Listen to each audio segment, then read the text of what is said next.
Breaking tonight, some members of the United Nations Security Council are now calling for an urgent meeting to address President Trump's decision to recognize Jerusalem as Israel's capital. Joining us now, the U.S. Ambassador to the United Nations, Nikki Haley. Ambassador, thanks for joining us.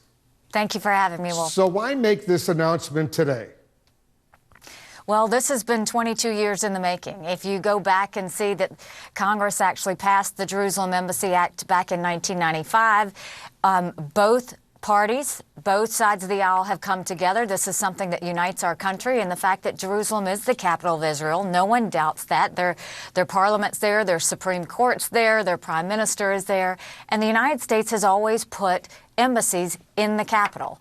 And so if you look at that, this is just common sense. This is just reality. What has happened in the past is every time presidents wanted to do this move, because every single leading presidential candidate has always said they're for moving the embassy.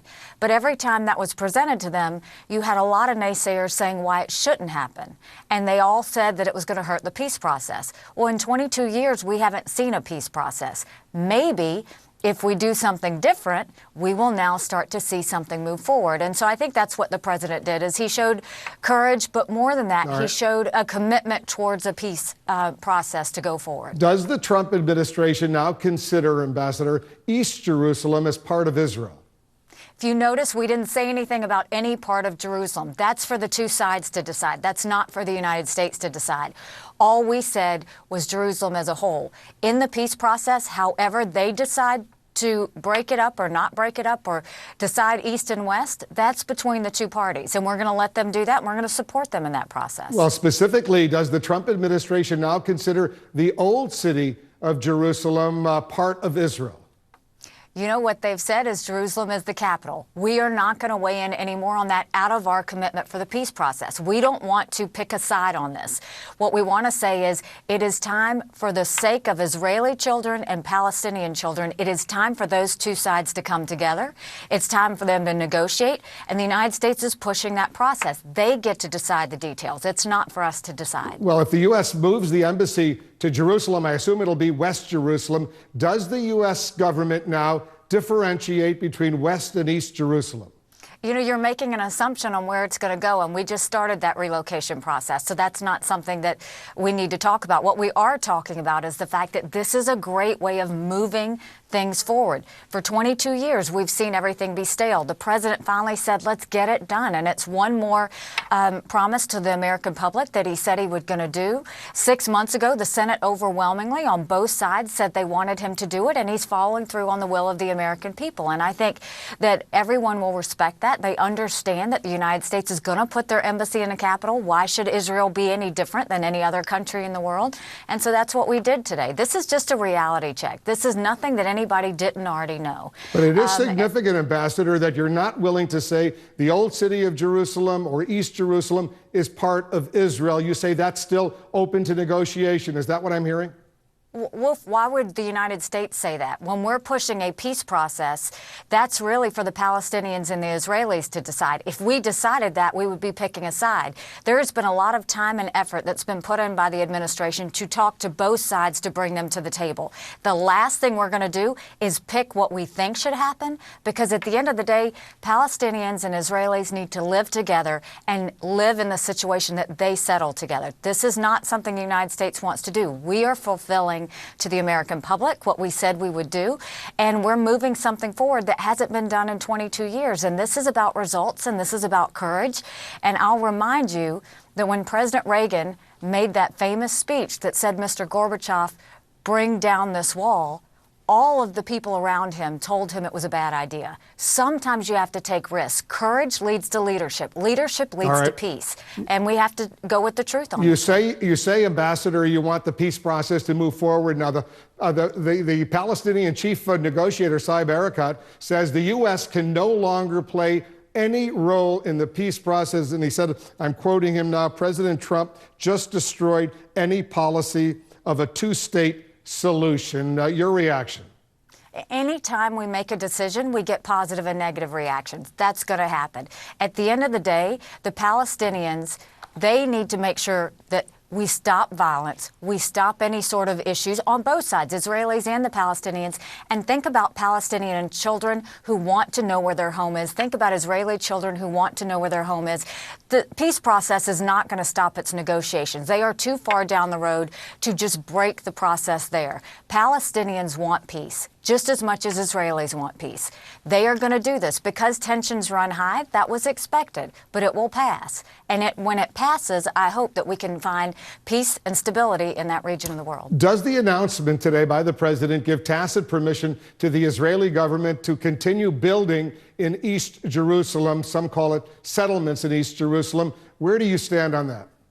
The U.S. was not talking about in any way settlements or anything else. This is just talking about the embassy being in the capital of Israel. That's all that this was talking about. We have long said that settlements are not a good idea. The Israelis are they're very familiar with us telling them that we don't think it's a good idea, especially when we're moving through this peace process. We're going to continue to say that.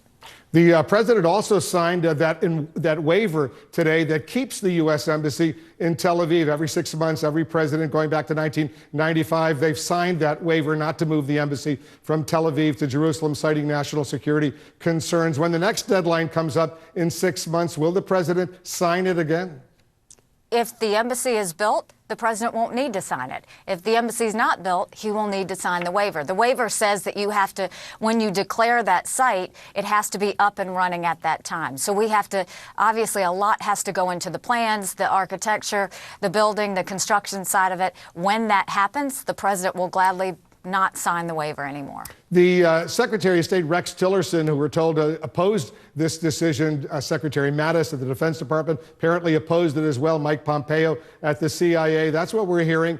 He didn't play much of a role in this critically important, very important historic announcement today. Why? Who didn't play a role? Rex Tillerson. Well, he's in Europe, from what I understand.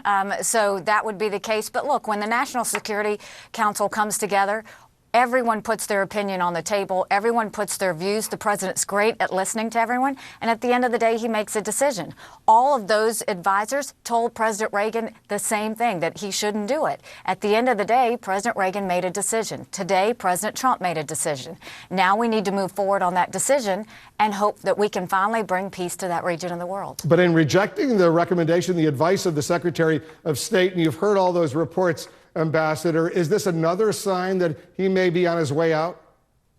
No, I think what you're looking at is this is a president that doesn't want status quo. He looks at history, and if nothing has changed, he's not going to repeat the same decisions other presidents have made when you don't get a good solution out of it. So I think this is about a president who had the courage to say, you know what, we're going to try something different. He had the courage to say, I'm going to listen to the will of the American people, and he's moving the ball on that. And we're seeing the Palestinians and the Israelis come together to finally talk about a peace process. Let's hope that that happens. Let me ask you one final question, because I know you got to run. The 1995 Jerusalem Embassy Act passed the Senate 93-5. It passed the House of Representatives 374-37, overwhelmingly calling on the U.S. to recognize Jerusalem as Israel's capital and move the embassy from Tel Aviv to Jerusalem, with that 6-month waiver provision included. The Russia sanctions bill that President Trump signed into law in August passed the Senate 98-2, passed the House of Representatives